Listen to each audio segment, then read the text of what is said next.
Okay, good morning, all of you, and let's start the today's class. पिछली class में हम लोगों ने पढ़ा था मार्केटिंग मैनेजमेंट प्रोसेस, और जो आज का टॉपिक है वो है हमारा द मार्केटिंग एनवायरनमेंट। और मार्केटिंग एनवायरनमेंट एक ऐसा टॉपिक है जिसमें आपको मार्केटिंग से रिलेटेड, या आप ये कह सकते हैं कि कस्टमर से रिलेटेड जितने भी फैक्टर्स या उनसे इंटर रिलेटेड या कनेक्टेड होते हैं, वो सब के सब इसमें हमें पढ़ने को मिलेंगे। जो एक ऑर्गेनाइजेशन होता है, उस ऑर्गेनाइजेशन में कस्टमर से जुड़े कौन कौन से लोग होते हैं या ऑर्गेनाइजेशन से जुड़े कौन कौन लोग होते हैं, वो सारे के सारे हम इसमें एनालिसिस करेंगे और एक एक करके उन सबके बारे में देखेंगे। तो एक स्टेटमेंट है, किसी ने कहा है, इट इज यूजेस to tell a river to stop running, the best thing is to learn swimming in the direction it flowing. ठीक है ना? मतलब कि जैसे नदी के बहाव होता है ना, उसमें क्या कहते हैं कि किसी को ये कहना बेकार है कि आप नदी क्योंकि लगातार बह रही तो आप उसमें बहाव को रोक दें, ये बहना छोड़ दें। इससे अच्छा है कि आप उस बहाव के साथ बहते चले जाइए। तो जो भी आपका जो टारगेट या ऑब्जेक्टिव है वो आपको अचीव होने के ज़्यादा चांसेस रहेंगे, इवन कि आप उसको बांधने की कोशिश करें या रोकने की कोशिश करें। ठीक? तो सिमिलरली हम इसी को थोड़ा इसी सेंटेंस से लेकर के मार्केटिंग एनवायरनमेंट में चलते हैं। तो पहले तो हम देखते हैं कि मार्केटिंग एनवायरनमेंट क्या है, और इसके बाद उसमें जितने भी एक एक फैक्टर या रीजन्स हैं, हम उनको एक एक करके एनालाइज करेंगे। So let us start marketing environment. So the marketing firm operates within a complex and dynamic external environment. It is the task of the marketing oriented organization to link the resources of the organization to the requirement of customers. अगर आप इसमें देखें तो जो ये दो line का sentence है उसमें क्या कहा गया है कि अगर कोई भी ऑर्गेनाइजेशन है तो उसमें जो उसके रिसोर्सेज हैं वहां से लेकर के जो कस्टमर का एंड रिक्वायर, मतलब कि जो उसका एंड यूजर है, वहां तक पहुंचाने के बीच में ऐसे बहुत से फैक्टर्स होते हैं, या आप ये कह सकते हैं एलिमेंट होते हैं जो उसमें अपना एक कोई ना कोई इम्पैक्ट छोड़ते हैं। तो वो सारे के सारे फैक्टर या वो सारे के सारे एलिमेंट जो इस प्रोसेस में कहाँ से, जो रिसोर्सेज के यूटिलाइजेशन से लेकर के कस्टमर के रिक्वायरमेंट को फुलफिल करने तक जितने भी एलिमेंट आते हैं वो सब आपके आएंगे मार्केटिंग एनवायरनमेंट में। तो अब वो चाहे इंटरनल हो चाहे एक्सटर्नल, यहाँ पर जो हम एलिमेंट्स की बात कर रहे हैं, हो सकता है कुछ elements within the organization हो और हो सकता है कुछ आउट ऑफ द ऑर्गेनाइजेशन। तो वो चाहे जो एलिमेंट, ये जो फैक्टर हैं वो इंटरनल और एक्सटर्नल दोनों हो सकते हैं। तो this is done with in the framework of opportunities and threats in the external environment. अब जो हमारे पास रिसोर्सेज है उनका यूटिलाइजेशन जो हम करके अपने कस्टमर के रिक्वायरमेंट को जो फुलफिल कर रहे हैं, अब वो जो फैक्टर्स हैं हमारे लिए किस तरह इन्फ्लुएंस कर रहे हैं हमारे ऑर्गेनाइजेशन को या हमारी उस प्रोसेस को, इस प्रोसेस को जो हम कस्टमर को सेटिस्फेक्शन दे रहे हैं उनकी रिक्वायरमेंट के थ्रू, तो उस प्रोसेस को वो नेगेटिवली इन्फ्लुएंस कर रहे हैं या पॉजिटिवली इन्फ्लुएंस कर रहे हैं, या उनका क्या इम्पैक्ट है हमारे उस प्रोसेस में। ठीक? तो वो हो सकता है कि कुछ नेगेटिव हो, तो जो नेगेटिव का मतलब कि वो आपका थ्रेट का काम करेंगे, या हो सकता है कुछ पॉजिटिव हो तो आप उनको एज ए अपॉर्चुनिटी उनको कैश कर सकते हैं। जो फैक्टर्स हैं आप उसको कैश कर सकते हैं कि उसको अपने बेनिफिट के लिए आप उन फैक्टर्स का कैसे इस्तेमाल करें। अभी जब हम आगे और थोड़ा देखते हैं तो यही फैक्टर्स हम थोड़ा और डिटेल में पढ़ेंगे आपके 5th सेमेस्टर में, जहाँ पर कंज्यूमर बिहेवियर आपका एक सब्जेक्ट है।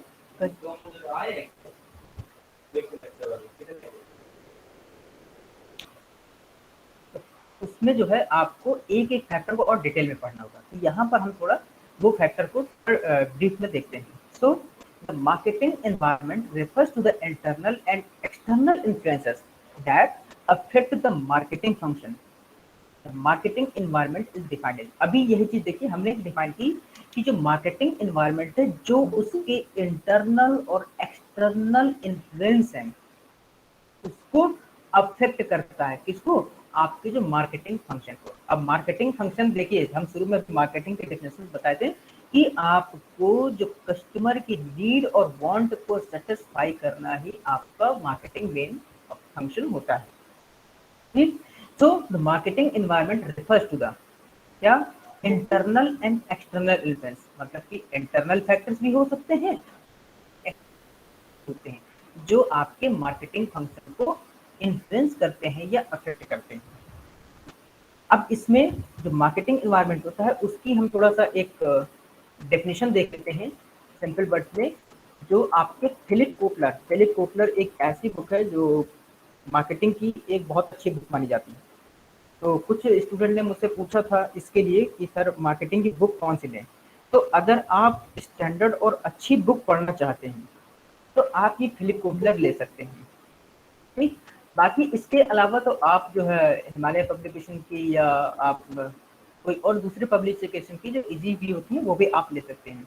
लेकिन अगर आपको फ्यूचर में कुछ अच्छे और इसमें कैसी केस स्टडीज या मॉडर्न मार्केटिंग के बारे में कुछ कॉन्सेप्ट पढ़ने हैं तो जो फिलिप कोटलर के मार्केटिंग मैनेजमेंट, इसी नाम से आते हैं marketing management by Philip Kotler, उसका जो लेटेस्ट एडिशन है आप वो लोग देख सकते हैं, आपको एक्स्ट्रा नॉलेज। तो according to the Philip Kotler जो डेफिनेशन दी गई है, और ये अभी एक ऐसे राइटर हैं जो अभी भी मतलब कि बहुत बुजुर्ग हो गए हैं और इनकी जो फिलिप कोटलर हैं इनके बड़े बड़े ऑर्गेनाइजेशंस में आ, इनके स्पीच वगैरह और या आप ये कहिए कि इनको बुलाया जाता है मार्केटिंग के लेक्चर्स के लिए किसी ऑर्गेनाइजेशन में, कंपनीज में, इंस्टीट्यूशंस में। ठीक? तो उन्होंने एक डेफिनेशन दी है क्या, A company's marketing environment consists of the actors and forces outside marketing that affect marketing management's ability to build and maintain successful relationship with target customers।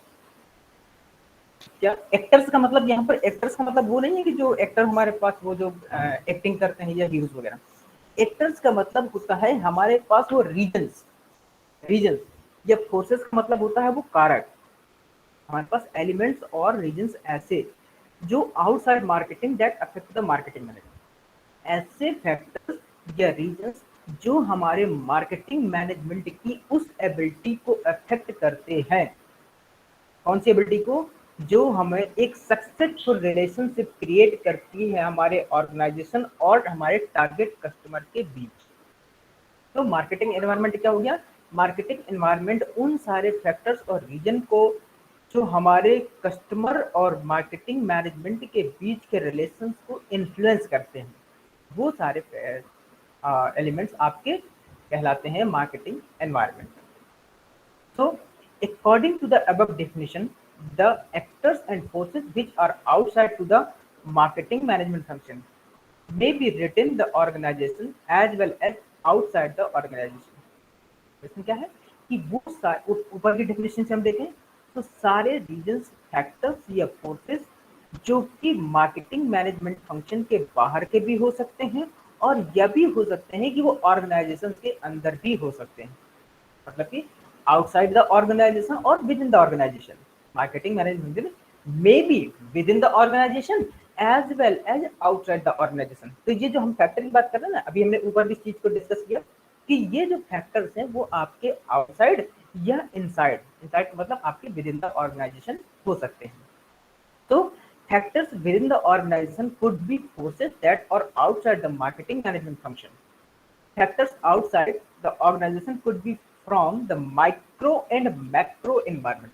अब हम ये कह रहे हैं कि जो within the organization function हैं ये फैक्टर हैं, और जो आउटसाइड ऑफ द फैक्टर्स हैं हम दो पार्ट में डिवाइड कर सकते हैं। क्या? माइक्रो और मैक्रो।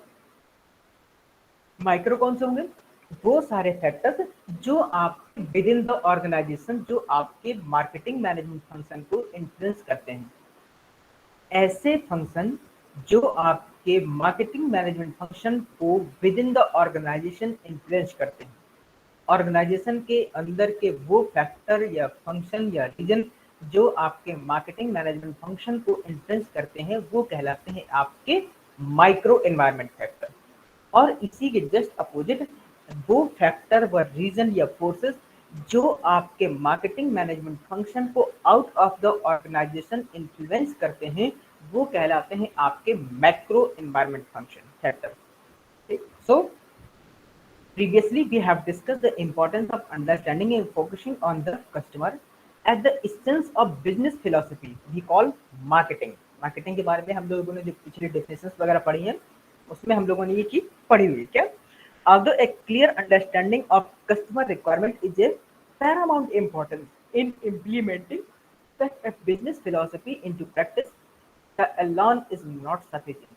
अब कह रहे हैं कि कस्टमर के रिक्वायरमेंट को समझना जानते हैं कि सबसे ज़्यादा इम्पोर्टेंट है, और जो हमारे पास बिजनेस फिलॉसफी है उनको इम्प्लीमेंट करना।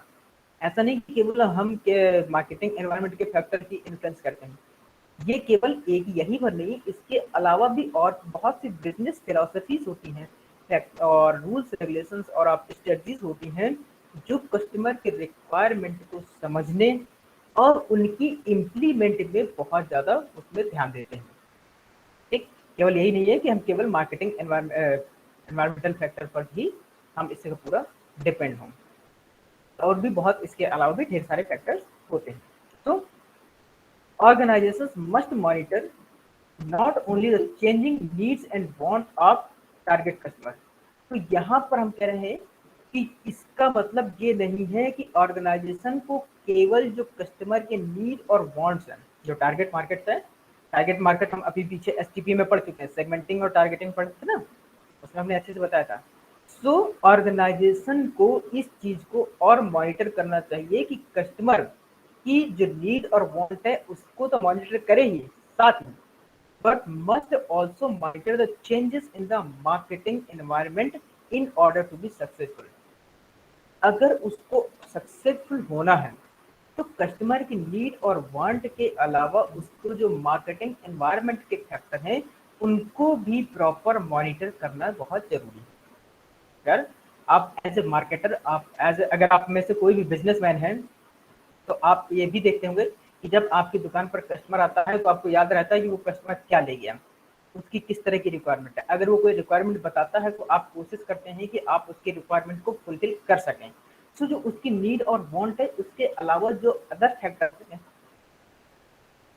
वो भी आपके ऑर्गेनाइजेशन को या मार्केटिंग मैनेजमेंट फंक्शन को इन्फ्लुएंस करते हैं। So by understanding the marketing environment, marketers can adopt their strategies to meet new marketplace challenges and opportunities।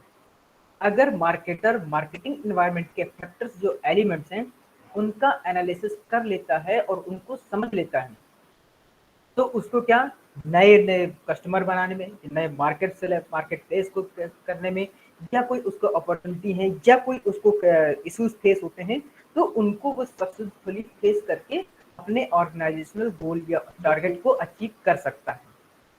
तो ये मार्केटिंग जो एनवायरनमेंट है उसका एनालिसिस बहुत ज़्यादा कंपलसरी हो जाता है किसी भी मार्केटर के लिए, क्योंकि अल्टीमेटली किसी भी बिजनेस का जो मेन एम होता है अपने कस्टमर का सेटिस्फेक्शन ही होता है और कस्टमर की नंबर्स को इंक्रीज करना ही होता है। तो successful organizations know the vital importance of constantly monitoring and adapting to the changing environment। तो इसीलिए जो बड़े बड़े बिजनेस या जो सक्सेसफुल ऑर्गेनाइजेशंस होते हैं वो क्या करते हैं, वो इस चेंजिंग एनवायरनमेंट को प्रॉपर मॉनिटर करते रहते हैं, उसको समझते हैं, उसको इम्पोर्टेंस देते हैं और साथ ही उसमें किस तरह की स्ट्रेटजीज को इम्प्लीमेंट करना है जिससे कि वो अपने टारगेट को अचीव कर सकें, इसको भी वो लोग मॉनिटर करते रहते हैं। अब देखिए, ये तो हमारे एनवायरनमेंट के बारे में। अब उसमें कौन कौन से फैक्टर्स होते हैं जरा हम उसको भी एक बार देख लेते हैं। तो पहले हम एक बार माइक्रो फैक्टर देखेंगे और फिर इसके बाद हम लोग देखेंगे मैक्रो फैक्टर। ठीक, तो हम देखते हैं माइक्रो फैक्टर पहले। तो माइक्रो फैक्टर में आपकी कई चीजें आती हैं। Micro factor consist of factors close to the company that affects its ability to serve the company, supplier, marketing intermediaries, customer, markets, competitors, and publics, and its customer. These factors are shown in diagram below। अब यहाँ पर देखिए कि ये सारे के सारे आपके मार्केटिंग एनवायरनमेंट के कौन से माइक्रो फैक्टर हैं। ये आपके माइक्रो फैक्टर हैं। कौन कौन से हैं देखिए, company, suppliers, marketing intermediaries, customer markets, competitors, publics and customers. यहाँ पर देखिए हम एक एक फैक्टर्स या एक्टर्स को हम एनालिसिस करेंगे। कंपनी का मतलब जो आपका ऑर्गेनाइजेशन, सप्लायर्स जो आपको माल सप्लाई करते हैं, इंटरमीडिएट्स का मतलब होता है जो आपके डिस्ट्रीब्यूशन चैनल्स में आपके जो प्रोडक्ट को यहाँ से वहाँ आपको देते हैं, मार्केट से वेयर हाउस, वेयर हाउस से कस्टमर, इस तरह से जो लेते हैं। कंपटीशन, आपके जो कॉम्पिटिटर्स हैं, पब्लिक, आम पब्लिक और कस्टमर जो आपके टारगेट कस्टमर्स हैं वो। तो ये सारे के सारे फैक्टर्स इन्फ्लुएंस करते हैं आपके ऑर्गेनाइजेशन को। अब चलिए जरा हम इसमें से एक एक करके देखते हैं। सबसे पहले देखते हैं company. In designing marketing strategies, marketing division must take other companies division into account. अब अगर कोई भी कंपनी जब कोई मार्केटिंग स्ट्रेटजी बनाती है तो उसको उस मार्केटिंग डिवीजन के साथ साथ ही जो अदर डिपार्टमेंट है उनके साथ भी उसको एक बार कोऑर्डिनेट कर लेना चाहिए। जैसे कि R&D, research and development, purchasing department, operations department, finance department, production department, ये कंपनी के अलग अलग डिपार्टमेंट या डिविजन्स होते हैं। तो इनमें से कोई भी डिपार्टमेंट इंडिविजुअली नहीं होता। जब जैसा कि हम ऑर्गेनाइजेशन में पढ़ते हैं कि ये क्या है, एक सिस्टम अप्रोच है। ऑर्गेनाइजेशन में हम पढ़ते हैं कि एक सिस्टम अप्रोच होता है, तो सारे के सारे डिवीजन एक दूसरे से इंटर रिलेटेड होते हैं। All of these interrelated groups form the internal environment. ये क्या है, all groups should work in harmony to provide superior customer value and relationship. अगर इन सब के बीच में आपस में प्रॉपर कोऑर्डिनेशन होगा तो एक बेटर कस्टमर सेटिस्फेक्शन, आप ये कस्टमर वैल्यू को दे सकेंगे जिससे कस्टमर के साथ आपके बेटर रिलेशनशिप बनेंगे। इसको बोलते हैं कस्टमर रिलेशनशिप मैनेजमेंट, CRM। क्योंकि इस समय हर कंपनी चाहती है कि उसका कस्टमर के साथ रिलेशन अच्छा बना रहे। तो किसी भी कंपनी के मार्केटिंग डिवीजन को अपने उसके जो अदर डिविजन हैं उनके साथ बेटर कोऑर्डिनेट होना चाहिए और उनके साथ मिलकर के काम करना चाहिए। क्यों? क्योंकि ये सब मिलकर के ही इंटरनल एनवायरनमेंट क्रिएट करते हैं। फॉर एग्जाम्पल के तौर पर देखिए, अब मान लीजिए अगर आपने कोई एक न्यू प्रोडक्ट लॉन्च किया है, then you have to advertise your product properly. अब अगर आपने नया प्रोडक्ट लॉन्च किया है तो आपके प्रोडक्ट की एडवर्टाइजिंग जरूरी है। क्यों? क्योंकि आपको अपने प्रोडक्ट के बारे में इंफॉर्मेशन कस्टमर को, इंडिविजुअल्स को देना है। तो what you have to need, you have to need fund. अब आपको क्या होगा, फंड की रिक्वायरमेंट होगी। और अगर आपके फाइनेंस डिपार्टमेंट के साथ, फाइनेंस डिवीजन के साथ आपके रिलेशनशिप के कोऑर्डिनेशन अच्छा नहीं है, तो हो सकता है कि जितना फाइनेंस आपको रिक्वायर हो आपके प्रोडक्ट के प्रमोशन के लिए, वो उतना प्रोवाइड ना करें। अगर आपको प्रॉपर फाइनेंस प्रोवाइड नहीं होगा तो फिर क्या होगा, आप अपने प्रमोशन को प्रॉपरली नहीं कर पाएंगे। Without proportion it could be also possible that your cells can be affected. अब अगर आपका प्रमोशन सही नहीं होगा तो फिर आपकी सेल्स अफेक्टेड हो सकती है। ऐसे ही जो प्रोडक्शन डिपार्टमेंट है, अगर प्रोडक्ट की क्वालिटी सही नहीं रखेगा तो उसमें दिक्कत हो जाएगी। अगर आपने रिसर्च एंड डेवलपमेंट सही नहीं किया है, R&D का मतलब है कि आपने मार्केट रिसर्च अच्छे से नहीं किया, आपने कस्टमर के रिक्वायरमेंट को अच्छे से नहीं समझी है, तो ये भी आपसे दिक्कत कर सकते हैं। क्यों? क्योंकि फिर अगर आपने रिसर्च सही नहीं की है, आपका रिसर्च R&D सही नहीं है, तो you can not able to provide a better value to the customer. तो आप फिर क्या है, जो कस्टमर्स को बेटर वैल्यू प्रोवाइड करने में फिर आपको प्रॉब्लम हो सकती है। तो क्या है, कंपनी के जितने भी डिविजन हैं उनके साथ आपका इंटर रिलेशन या कोऑर्डिनेशन बेटर होना चाहिए, जिससे कि आप कस्टमर को एक प्रॉपर बेटर वैल्यू प्रोवाइड कर सके और कस्टमर के साथ आपके रिलेशनशिप बने रहें। देखिए, जो फाइनेंस डिपार्टमेंट, ऑपरेशन, प्रोडक्शन, ये सब कस्टमर के लिए क्या होते हैं, बैकग्राउंड में काम करते हैं। वो जब मार्केटिंग जो डिपार्टमेंट होता है वो कस्टमर के साथ डायरेक्ट टच में रहता है। जो मार्केटिंग डिपार्टमेंट होता है वही कस्टमर के साथ डायरेक्ट टच में रहता है और वही सब कुछ बताता है। वैसा ही वो प्रोडक्ट डिजाइन होता है, उसमें फिर वो कस्टमर को दिया जाता है। तो क्या है, कभी कभी कभी क्या अक्सर ही देखेंगे कि जरूरी नहीं है कि किसी का अगर फ्रंट एंड सही हो और बैक एंड सही नहीं हो तो फिर दोनों में प्रॉब्लम हो सकती है। तो front as well as back दोनों सही होना जरूरी है। तो ये आपका कंपनी इन्फ्लुएंस करती है आपके मार्केटिंग मैनेजमेंट फंक्शन को। अब बात करते हैं सप्लायर्स की। सप्लायर्स क्या होते हैं? सप्लायर्स वो पर्सन होते हैं जो आपको रॉ मटेरियल सप्लाई करते हैं। सप्लायर वो पर्सन या वो इंडिविजुअल्स लोग हो सकते हैं जो, आप अगर कोई प्रोडक्ट मैन्युफैक्चर कर रहे हैं, कोई सर्विस मैन्युफैक्चर कर रहे हैं, तो उसमें से जो आपको रॉ मटेरियल प्रोवाइड करते हैं। अब वो रॉ मटेरियल चाहे मशीनरी के पार्ट में हो, चाहे आपका जो रॉ मटेरियल जो प्रोडक्ट मैन्युफैक्चर के लिए हो, या कोई कंपोनेंट्स हो, या कोई सर्विस प्रोवाइड कर रहे हो, किसी भी तरह की, मतलब कि ऐसे इंडिविजुअल्स जो आपके एंड यूजर के प्रोडक्ट को मैन्युफैक्चर करने में या बनाने में, उसकी रिक्वायरमेंट को सेटिस्फाई करने में जो भी चीज़ की सप्लाई करते हैं, जो उसके प्रोडक्शन और सप्लाई के लिए रिक्वायरमेंट होती है कस्टमर्स के लिए, उससे रिलेटेड जो भी सप्लाई करते हैं वो आपके सप्लायर्स होते हैं। तो suppliers form an important link in the organization overall customer value delivery system. तो क्या है, सप्लायर एक बहुत इंपॉर्टेंट रोल प्ले करता है, जो आप कस्टमर को देते हैं वो वैल्यू उसके बीच में, और जो ऑर्गेनाइजेशन होता है उसके बीच में। Supplier problem can seriously affect marketing. अगर सप्लायर कभी कोई गड़बड़ी कर देता है, मान लीजिए आपका सप्लायर मानते हैं कि आपका रिलायबल है, और कभी अगर उसने कोई प्रोडक्ट सही नहीं दिया, प्रोडक्ट जो उसका रॉ मटेरियल है उसने सही नहीं दिया और आपने उससे मैन्युफैक्चर किया और उसकी क्वालिटी अफेक्टेड हुई, तो फिर क्या है, आपके कस्टमर के साथ रिलेशनशिप अच्छे नहीं रहेंगे, because you will not be able to provide better value to the customer. तो जब भी आप सप्लायर जो होते हैं ना, उनसे यही कहते हैं ना कि भाई हमें अच्छी क्वालिटी का प्रोडक्ट, आप जो रॉ मटेरियल प्रोवाइड कीजिए। तो सप्लायर भी आपका मार्केटिंग के फंक्शन को इन्फ्लुएंस कर सकता है। क्यों? क्योंकि अगर उसकी क्वालिटी सही नहीं होगी तो फिर आप अपने प्रोडक्ट की क्वालिटी बेटर नहीं कर पाएंगे।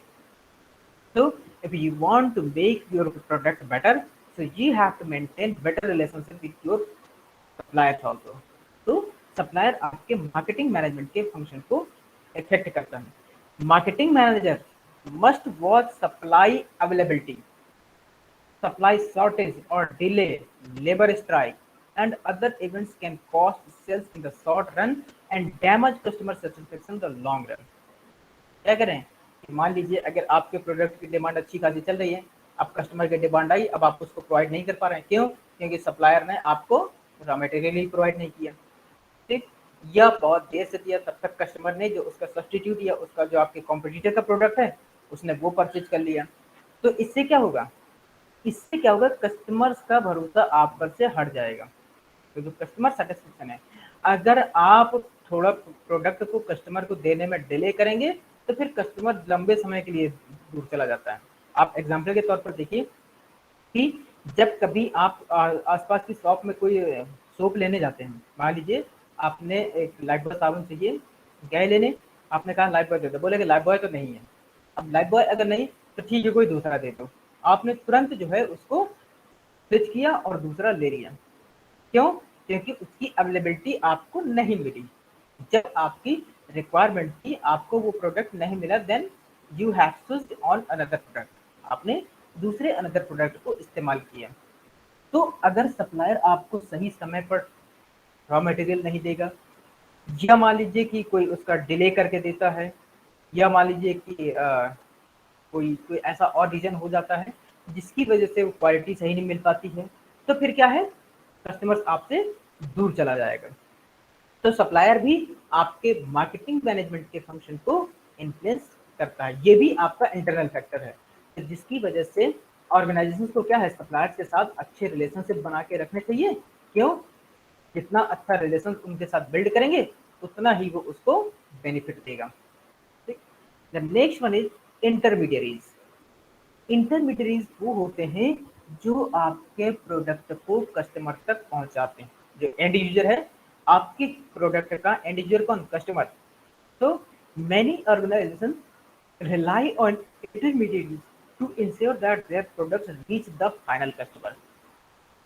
बहुत से ऑर्गेनाइजेशन इस बात पर भरोसा करते हैं कि जो इंटरमीडियरीज का मतलब है मध्यस्थ, वो आपके प्रोडक्ट को जो फाइनल कस्टमर होता है वहां तक पहुंचाते हैं। अब इसमें से कौन कौन से बहुत से हो सकते हैं ये हम कई बार डिस्कस कर चुके हैं, अभी एक बार इसको थोड़ा सा और ब्रीफ में हम बता देते हैं। तो marketing intermediaries help the company to promote, sell the distribute its product to final buyers. Some organizations supply directly to the retailer, which other use a complex chain including intermediaries such as whole agents, wholesaler agents and distributors. इस चीज के बारे में हम already पढ़ चुके हैं कि डिस्ट्रीब्यूशन चैनल जो ऑर्गेनाइजेशन होता है एंड यूजर मतलब कि कस्टमर तक प्रोडक्ट पहुंचाने के लिए कई टेक्निक अपना सकता है, मतलब कि कई इंटरमीडियरीज या चैनल्स को फॉलो कर सकते हैं। जैसे फैक्ट्री आउटलेट कहती है कि हम फैक्ट्री से डायरेक्ट कस्टमर तक, मतलब कि फैक्ट्री और सीधा कस्टमर के बीच में, इसके बीच में कोई इंटरमीडियरी नहीं है, ठीक। तो एक तो इस तरीके से पहुंचा सकता है, ये इंटरमीडियरीज हैं जो डिस्ट्रीब्यूशन चैनल होते हैं। जो डिस्ट्रीब्यूशन चैनल होते हैं आपके, उसी को हम लोग इंटरमीडियरीज बोलते हैं। दूसरा, फैक्ट्री में बनता है प्रोडक्ट, उसके बाद आपके पास जो C&F होता है उसके पास जाता है, फिर होलसेलर के पास जाता है, फिर डीलर या एजेंट के पास जाता है, फिर डिस्ट्रीब्यूटर के पास जाता है, फिर आपके रिटेलर के पास जाता है, फिर कस्टमर के पास जाता है। अब इतनी जो लंबी मैंने चेन बनाई है, इसमें से आप बीच में एक एक करके सीरियल से ब्रेक करते जाइए। जैसे फैक्ट्री टू कस्टमर, फिर factory to wholesaler, wholesaler to customer, फिर factory to wholesaler, wholesaler to dealer, dealer to customer, फिर factory to wholesaler, wholesaler to dealer, dealer to retailer, retailer to customer. आप इस तरह से कई चैनल इसको बना सकते हैं। तो ये श्योर होता है कि जब आपके प्रोडक्ट की अवेलेबिलिटी किस तरह से आपको अपने कस्टमर को देनी है। तो marketer recognize the importance of working with their intermediary as partner rather than simply as channel through which they sell their product।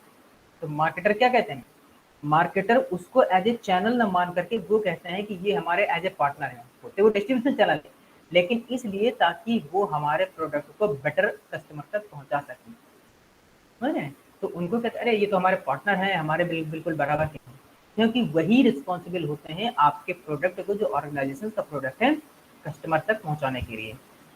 तो it must partner effectively with marketing intermediaries to optimize the performance of the total system, like suppliers. Marketing intermediaries form an important component of the organization overall value delivery system। तो आपने यहाँ पर देखा कि इंटरमीडिएरीज आपकी जो value delivery system, value का मतलब यहाँ पर आपके प्रोडक्ट और सर्विस से है जो आपने मैन्युफैक्चर किए हैं, उसको हम एज ए वैल्यू बोलते हैं। जो प्रोडक्ट या सर्विस आपने कस्टमर के रिक्वायरमेंट को सेटिस्फाई करने के लिए बनाया है वो है हमारे लिए वैल्यू। तो जो उस वैल्यू को कस्टमर तक पहुंचाता है, इंटरमीडिएट उसमें एक इम्पॉर्टेंट रोल प्ले करता है। तो क्या है, आपकी वैल्यू को कस्टमर तक डिलीवर करता है। नाउ द नेक्स्ट एलिमेंट और factor which influence your marketing management function is competition. अब जो कंपटीशन होता है वो कैसे आपके मार्केटिंग मैनेजमेंट फंक्शन को इन्फ्लुएंस करता है। The marketing concept states that to be successful an organization must provide greater customer value and satisfaction than its competitors. Marketers must gain strategic advantage by positioning their offerings strongly against competitors offering in the minds of customers. अगर आपको successful बनना है तो आपको अपने जो competitors हैं उनसे बेटर ग्रेटर वैल्यू कस्टमर को आपको प्रोवाइड करनी पड़ेगी।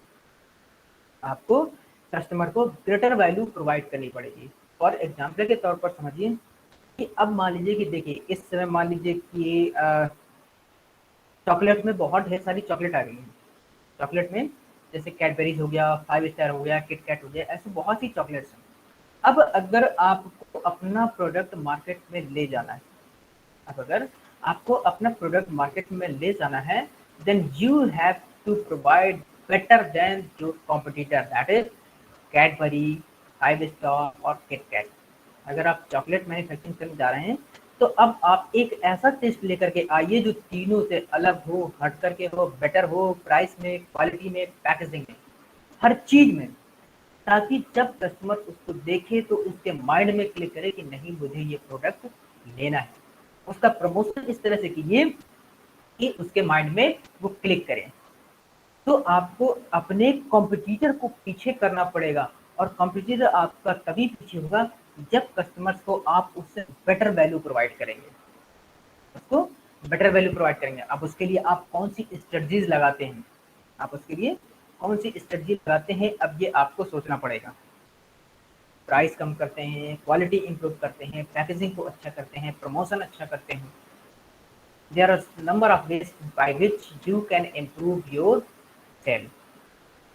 तो ये आपको कंपटीशन के जरिए अपने प्रोडक्ट को इम्प्रूव करना है और बेटर वैल्यू अपने कस्टमर्स को प्रोवाइड करनी है। And the next factor which influence the marketing management function is publics. Publics का मतलब होता है आम जनता। अब आम जनता देखिए, एक होता है टारगेट कस्टमर, एक होता है पब्लिक। जो टारगेट कस्टमर होता है आप पर्टिकुलर उसको टारगेट करते हैं, आप उसको पर्टिकुलरली टारगेट करते हैं। लेकिन जो पब्लिक्स होती है, पब्लिक्स में हर तरह के लोग होते हैं, पब्लिक से हर तरह के लोग। The organisation micro environment also include various publics. A public is any group that has an actual or potential impact on an organization's ability to achieve its objective. The range of public is as follows. देखिए, जब आप कोई भी product launch करते हैं तो एक वो है ना कि कोई भी ऑर्गेनाइजेशन या कोई भी पर्टिकुलर हम बात करते हैं, सब एक पर्सन सबकी जरूरतों को पूरा नहीं कर सकता, लेकिन उसकी जरूरतों को तो पूरा कर सकता है। तो जिसके लिए हमने पीछे पढ़ा था होमोजेनियस मार्केट, जिसको हम लोगों ने सेगमेंट किया था। होमोजेनियस कस्टमर के बेस पर हम मार्केट को सेगमेंट कर लेते हैं, ठीक है ना। तो ऐसे ही यहाँ पर कई तरह की पब्लिक होती हैं जो हमने यहाँ पर डिफाइन किया है। इसमें कई तरह के लोग होते हैं, जैसे फाइनेंशियल पब्लिक। ये क्या करते हैं, influence the companies ability to obtain, company के फंड रेजिंग को ये media carry news features and editorial opinion. ये मीडिया पब्लिक का क्या काम है, आपकी न्यूज को यहाँ वहाँ पहुँचाना, आपके जो फीचर्स हैं उनके लोगों के बारे में बताना, जो ओपिनियंस है उनको कलेक्ट करना, इस तरह के। जो गवर्नमेंट पब्लिक क्या करती है, management must take government developments into account. जो गवर्नमेंट के रूल्स और रेगुलेशन से रिलेटेड होते हैं उनको ऑर्गेनाइजेशन को फॉलो करना चाहिए और उनको मस्ट टेक गवर्नमेंट डेवलपमेंट्स, इसके अकॉर्डिंग ही अपने स्ट्रेटजी या प्लान्स को एग्जीक्यूट और डेवलप करना चाहिए। Citizen actions public. A company's marketing decision may be questioned by consumer organizations, environmental groups, etc. ये क्या होता है, हमारे यहाँ कुछ एनजीओ चलते हैं। एनजीओ का मतलब होता है जैसे एनवायरमेंट प्रोटेक्शन के लिए या इंडिविजुअल के बेनिफिट्स के प्रोटेक्शन के लिए। तो ऐसे बहुत से ऑर्गेनाइजेशन होते हैं, जब आप कोई प्रोडक्ट लॉन्च करते हैं, सर्विस लॉन्च करते हैं, तो अगर उससे किसी को हार्म ना हो, इसके लिए बहुत से ऑर्गेनाइजेशन होते हैं और वो देखा करते हैं कि क्या आपका प्रोडक्ट नेचर के लिए या ह्यूमंस के लिए या एनिमल्स के लिए, किसी के लिए हार्मफुल तो नहीं है। तो ये क्या है, सिटीजन एक्शन पब्लिक, ये लोगों को जो पब्लिक होती है उनके ध्यान में रखते हुए उसने ऑर्गेनाइजेशन बनाते हैं और ये उस चीज को मेजर करते हैं। तो इनको भी ये आपके मार्केटिंग फंक्शन को इन्फ्लुएंस कर सकते हैं। लोकल पब्लिक ये क्या होते हैं, include neighbourhood residents and community organization, जो आपके पड़ोसी होते हैं, इंक्लूड्स नाइबरहुड रेजिडेंट्स, जो आसपास के लोग होते हैं, कम्युनिटी ऑर्गेनाइजेशन या कोई एक पर्टिकुलर कम्युनिटी होती है, ऑर्गेनाइजेशन, ठीक, वो लोग भी आपके मार्केटिंग मैनेजमेंट फंक्शन को इन्फ्लुएंस करते हैं। General public, the general public image of the company affects it's buying, जो हम पे आर्थ पर होते हैं, इसमें सभी लोग, जनरल में मतलब कि सभी लोग जाते हैं, ऊपर के लोग भी और नीचे के लोग भी। Internal public includes workers, managers, volunteers and the board of directors. जो इंटरनल पब्लिक होती है, इंटरनल पब्लिक का मतलब कि ऑर्गेनाइजेशंस के सभी एम्प्लॉय उसमें वर्कर से लेकर के टॉप मैनेजमेंट तक के सारे, तो ये भी आपके मार्केटिंग मैनेजमेंट को इन्फ्लुएंस करते हैं। इसके बाद आते हैं, जो लास्ट एलिमेंट है वो है आपका कस्टमर। कस्टमर भी आपके मार्केटिंग मैनेजमेंट के फंक्शन होते हैं, उनको इन्फ्लुएंस करता है। As discussed previously, customers are crucial and most important factors. अब यहाँ पर देखिए, जो कस्टमर्स है सबसे मेन तो यही होता है, सबसे मेन आपका यही होता है जो आपके ऑर्गेनाइजेशन को इन्फ्लुएंस करता है। और जो हमारे रिक्वायरमेंट हम जो बनाते हैं वो इसी के लिए बनाते हैं, जो रिक्वायरमेंट है हमारी वो इसी के लिए होते हैं।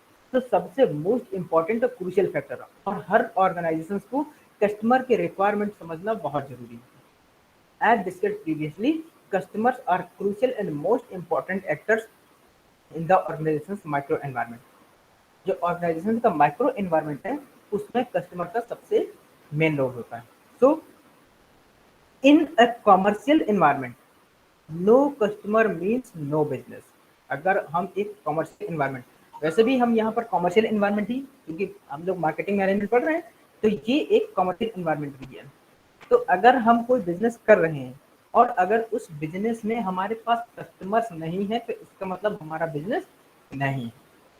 No customers means no business, सीधी सी बात है भाई। आप अगर बिजनेस कर रहे हैं तो कोई भी सर्विस या प्रोडक्ट बेच रहे होंगे, बेचने के लिए अगर आपके पास कस्टमर्स ही नहीं है, if you don't have customers for your product, then your business can not be successful.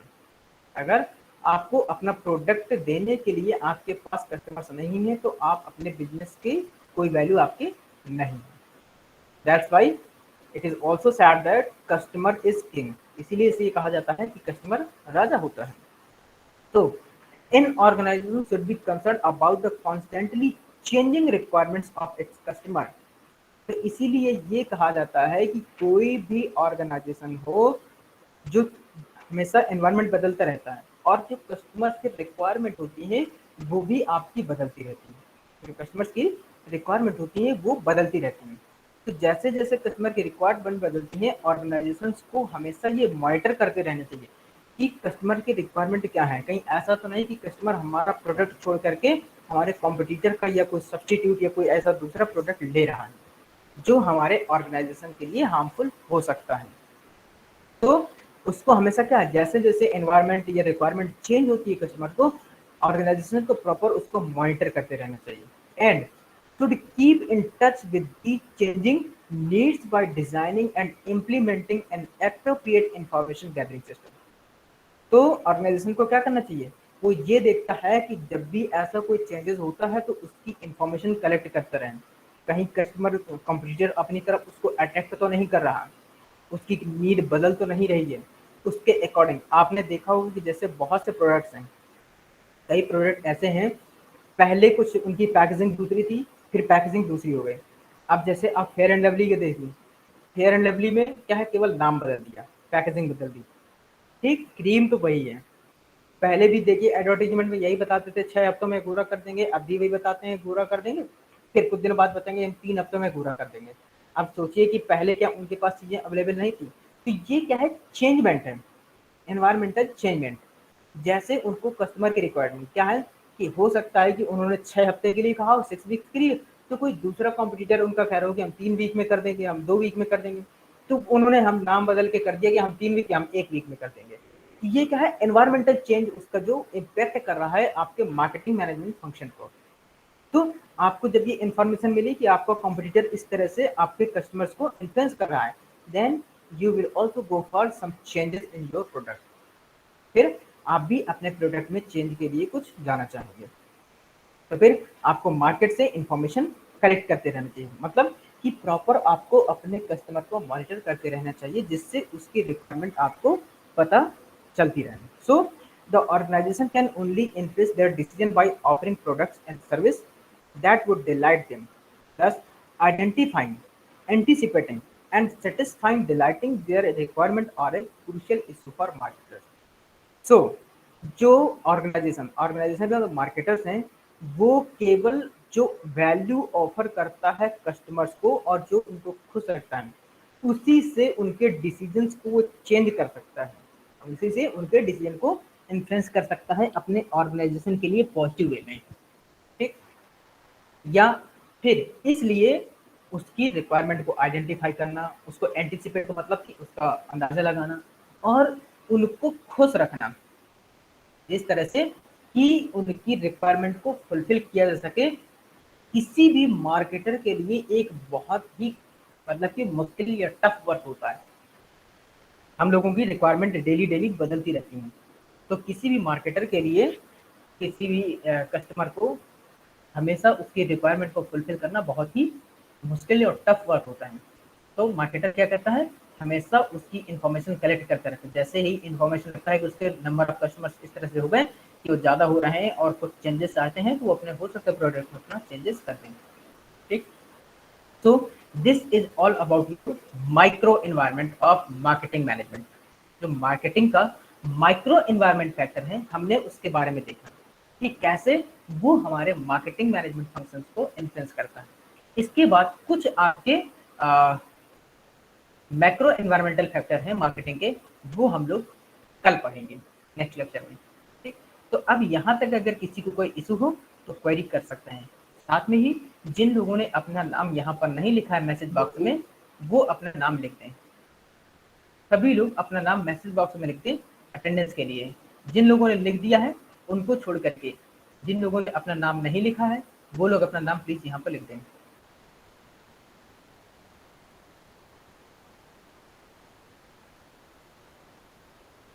और अभी आपकी CLSP company law and secretarial practice की जो क्लास होगी 10 मिनट बाद, हम उसका लिंक अभी शेयर कर देंगे, फिर उसकी 10 मिनट बाद उसकी क्लास होगी।